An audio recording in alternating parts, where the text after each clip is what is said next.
Hey guys, what's up? Keelan Martin with Creative New Fitness and Nutrition. I want to explain to you the difference between fat loss and weight loss. All right, there's a lot of misconception about which is which. All right, so American in general, the approach is weight loss, weight loss, weight loss. Okay, well, what is weight loss? Weight loss is actually, I mean, I know it's a silly question, but weight loss is actually where your body decreases in number, in weight. Okay, now when we actually focus on weight loss, the problem is we don't know where the weight is actually coming from.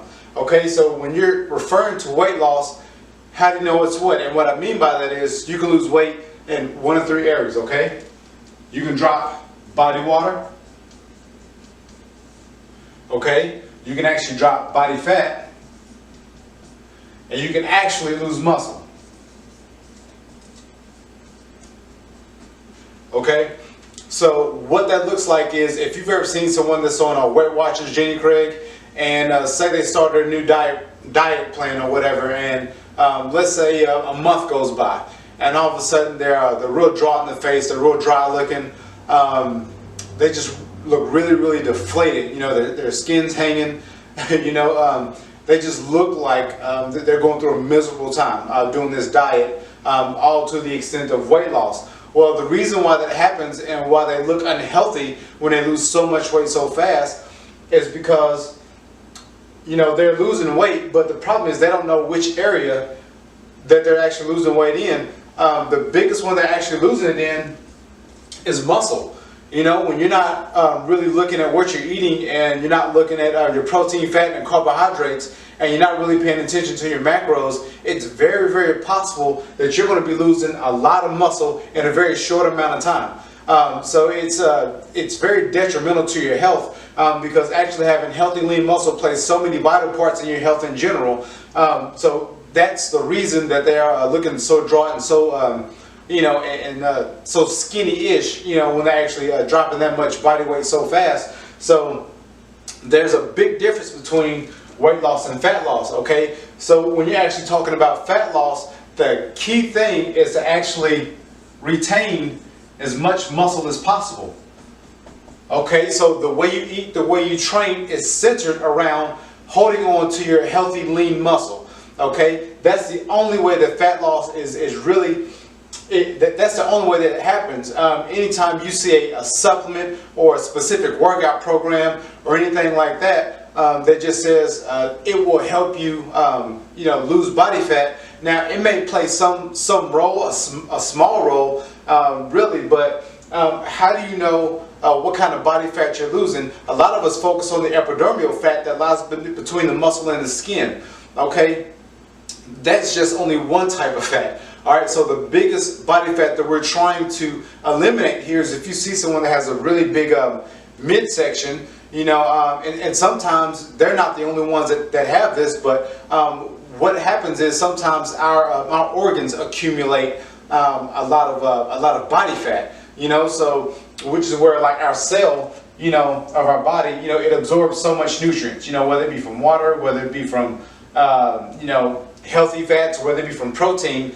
Our cells have these receptors that are actually triggered by our liver. Okay, and so when that happens, these cells are getting nutrients funneled into them.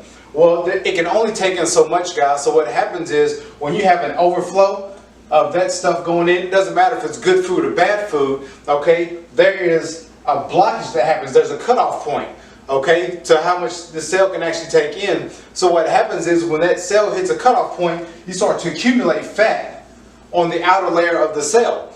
Okay, so if you have a cell that's, you know, say this big, this is the cell. Okay, when you have that overflow happens, you have fat molecules that attach itself to the scale. Okay, so it doesn't matter if it's an organ cell, a muscle cell, whatever it is, fat starts to accumulate and build around it. Okay, so this is where we get gout, fibromyalgia, hypertension. A lot of these things are side effects of accumulated body fat on the cell. Sometimes we have no control over that, given, you know, our DNA or what may happen within our own biochemistry.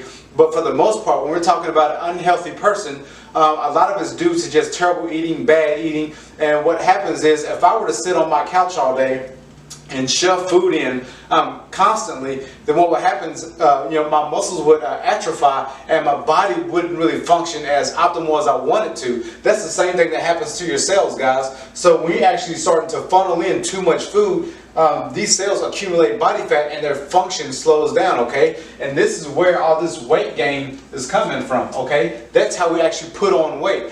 All right, so the way my program is designed, okay, we want to target, okay, this cellular fat, okay, that's what we're targeting, because when you can actually decrease the fat that is on top of your cells, then everything works as it should. So your body actually becomes a byproduct of what's going on by what we're doing, trying to target the fat that's actually on the cell. Okay, so we really want to optimize our cell function. We want those to be vibrant. We want them to be healthy. We want them to click. We want everything to be on point, guys. So rest assured that, I preach whole food to my clients, okay, and we only put in supplementation where it's needed. All right, so we don't have a diet that's rich in supplementation, but we do put it in where it's needed, okay? So if we're going to maintain healthy, lean muscle, okay, we have to understand all the elements that go into that. So for one, you want to train properly, okay? So if you're going to retain, healthy, lean muscle, you have to train effectively and efficiently, okay? So all you ladies out there that say you don't want to lift weights because you're going to be big and bulky, if you don't touch weights, let me tell you something, you will not get toned. I will tell you that now. Even you look at Beachbody or some of these companies, you have these you have these men or women. Yes, they do group classes, but they also lift weights. So they don't just do the class and you think that's how they develop a body. No, they do the best of both worlds, guys. So you have to train, okay? With weights, all right? So weight training, is a key factor, okay? So if you want to stimulate muscle growth, okay, you have to use weights. Okay, another element that most people leave out when you're trying to drop body fat and retain that lean muscle is you don't drink enough water. Okay, so if your muscles are 75% water, how do you expect to retain muscle or be lean for that matter? Okay, so there are a lot of things that happen, constipation, dry skin, headaches, migraines. A lot of that is due to dehydration, okay? So if you want to optimize your health and build healthy lean muscle, you take this water and you put it right over here into this muscle, okay? This is going to help you stay lean. It's going to help you stay toned. It's also going to help you decrease your body fat and flush out subcutaneous water. That's the water that lays over top of your muscle underneath your skin, okay? So if you want to decrease your body fat and you want to keep healthy lean muscle, drinking water is a must. I tell all my clients, if you're not drinking at least a gallon, shoot for it. And the more you train, the more weight you lift, the easier it is to get that water in there, okay? So I already told you whole food is another one. You want to eat as clean as you possibly can. That does not mean you can't have a cheat meal every now and then. Notice I said cheat meal, not cheat day. That means one day out of the week, you have a meal that you want to eat,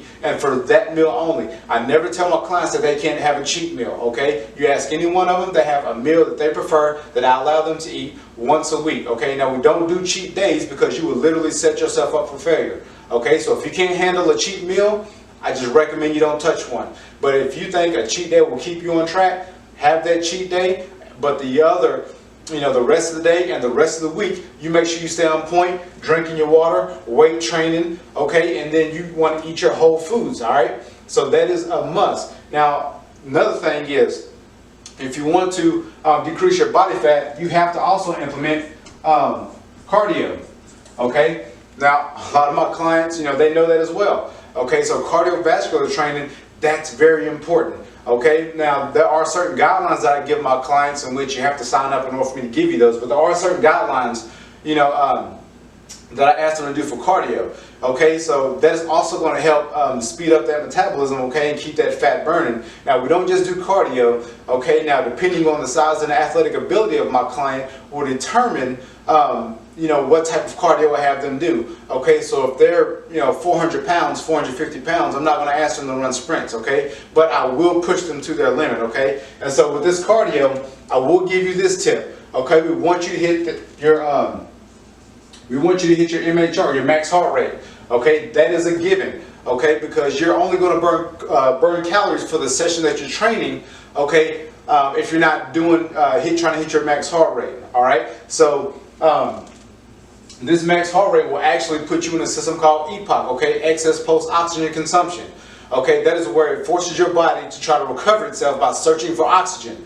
Okay, this forces your body to burn calories, okay, for an extended amount of time in order to make your body recover. Okay, later day, later time to finish that off. Okay, but these are just some of the few tips that I give.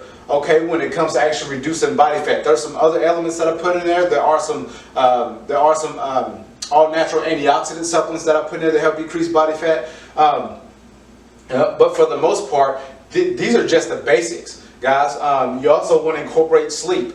Okay, a lot of you that are working out at at 11 o'clock at night and then getting up at 5 o'clock in the morning, you're gonna have a hard time dropping body fat, because your hormones, they play a vital part in in helping you decrease body fat and actually increasing your human growth hormone, all these other variables, guys. So I mean, you have to train smart, and of course when you do train, you have to train hard, and then take care of your body. Okay, so there's just a lot of a lot of different things that go on when we're talking about weight loss versus fat loss. So just to clarify, I said a lot, only to say this: fat loss and weight loss are not the same thing. Okay, now if you've heard me categorize it before, that true weight loss is fat loss. Okay, so when you actually work the program like I tell you to, and we actually put forth all the effort, okay, into burning fat, you guys have to really eat yourself into a coma to put that weight back on. Okay, you have to have about 4 or 5 several bad eating days. Okay, you ask anyone who is a physique competitor, bodybuilder, guys, trust me when I say that in order to put on body fat, you have to literally eat yourself in the opposite direction. Okay, so not so much for the person who's lost a lot of muscle. They can have a bad couple of days and water retention shoots up. That scale will jump 8 to 10 pounds, depending on the individual. But most people that do a weight loss program, they don't do a lot of exercise. They diet every day. And then they also they're maybe only working out maybe 2 or 3 days a week. Maybe whatever this scenario is for that individual. Like I said, they're not really focusing on fat loss. Okay, their mission is the number, and that's what I'm trying to get you guys to understand. That it's not about the number.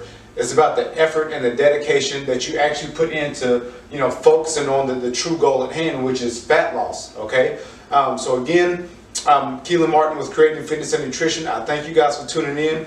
We will have a part 2 to this because I know I'm going to get questions like I said earlier, but thank you.